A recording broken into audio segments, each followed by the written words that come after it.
everybody, welcome to Big E's Auto. It's Big E. So we're working on the train wreck again today. My boost gauge took a dump, so what a perfect time to install a max tow boost gauge.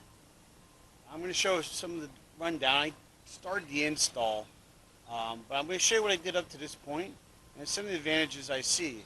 So I started working on the actual boost. So what's nice is, instead of having, like, this is my old gauge. See, that's that cheap nylon tubing which easily breaks, gets dry, brittle. With the new gauge, you drill a hole in here. You're going to tap it out with the 1/8 National Pipe Thread tap. You're going to cut threads. This pressure sensor comes with it. So you drill that on the 7th. I put it here. It's coming right off the turbo. It's going to give you probably a pretty darn accurate reading of how much boost is coming off that turbo. I mean, you're right there where it's coming out. So they have this pressure thing. So basically there's no tube at all anymore. There's no tube. It's totally deleted. You have this wire harness that plugs in there with a weather pack connector. And then that's going to come through the firewall.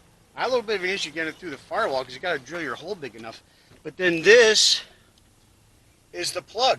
It's going to plug into the back of gauge, which I'll show you.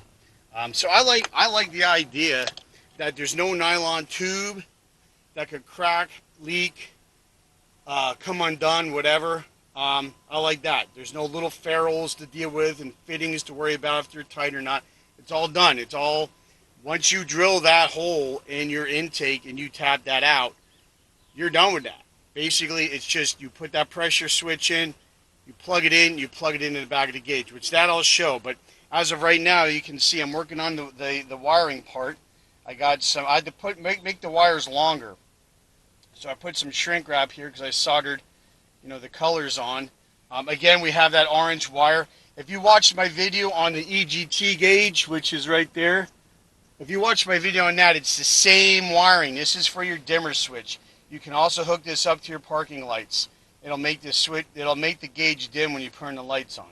But here's red, which is your constant hot. Your white, which is your 12-volt ignition. Now, I didn't have black, so I used dark blue, but this is black here.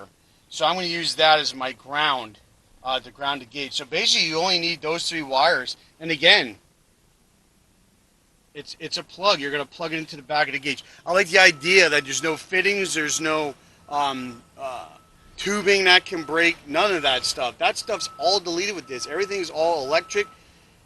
Yeah, it's a little bit to drill the hole in there and to tap it, but that's probably the hardest part of the whole deal, is doing that, and I'm really freaking psyched about it. So I'm going to go ahead, I'm going to finish wiring this up, and what I'm going to do is I'm going to pull the old gauge out, I'm going to show the difference, and then we're going to show the final install.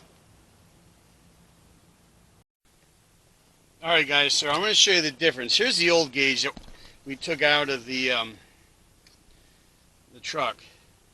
See, it has that fitting. The ferrule, it should be in there because I pulled the tube right out. So you have the ferrule, then you have the regular bulb that goes in there that's not real bright. Then you have the tube and the wiring. You have like 3 things going to this. So here's the difference. Here's the new gauge. So you have 2 plugs there, top and bottom plug. You wire up the wiring and you put that pressure deal on, and you're done.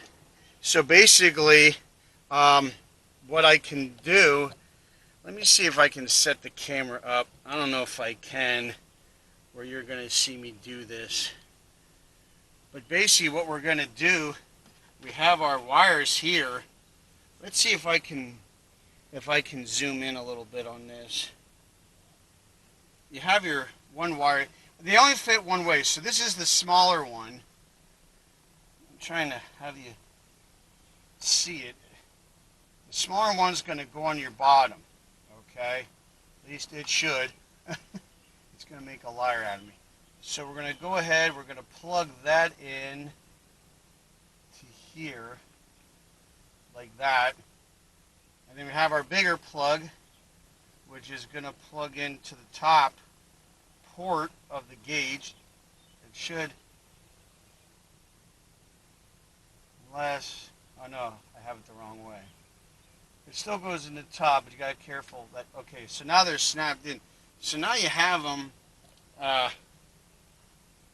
Wow, I can't do this camera at all, making probably everybody dizzy. You have the wires coming there, like that. Okay, the upper and bottom. So now what I'm going to do is when I come back, hang on, this is wigging me out here, hang on. See if I can take this back a bit. So what I'm going to do now is I'm going to put the gauge in I got to tuck the wires in. I can't hold the camera and tuck wires in. So what I'm going to do is I'm going to tuck the wires in, put it in the gauge pod. We're going to fire up the truck and see how it looks. Alright guys, so there's our gauges. We got our boost gauge here, which goes up to 35 PSI right now. Right now we're at 0. Like I said, this also has the analog and the digital readout, which I like a lot. We have our exhaust gauge, the temp gauge we put on the previous video. You see we're at 180, or is that 1,080, 1,800 degrees temp, whatever. So there's our gauges. So what we're going to do, I'd be driving the truck, but anyway, that's it for now. So now we're ready to tow. We got our EGT and our boost, so we'll be ready to go down to drive, pull the trailer down to drag strip. So anyway, I hope this helps. Again, that's the Max Tow boost gauge. I'm really liking it. Anyway, that's it for today. Like and subscribe. Watch out for each other. Take care of each other. We'll see you next time right here on Big E's. Bye for now.